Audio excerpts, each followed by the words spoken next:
I'm Jason Strauss, project manager for the Bear Hole Johnson tax ditch bank stabilization project.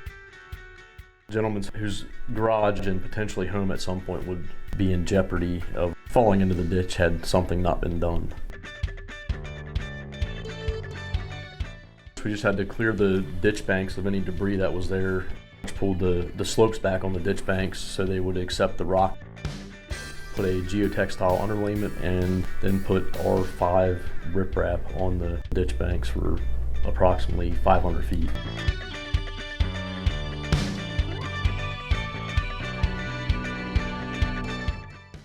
The environmental benefit would be preventing sediment from getting into the stream. When this didn't have the rock on it, it was eroding every time we got a rain event, and it was pushing sediment downstream and ultimately into the inland bays.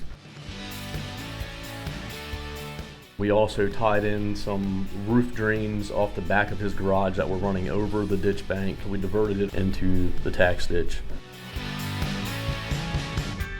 My favorite part, that we were actually able to help somebody. I mean, that's what we do.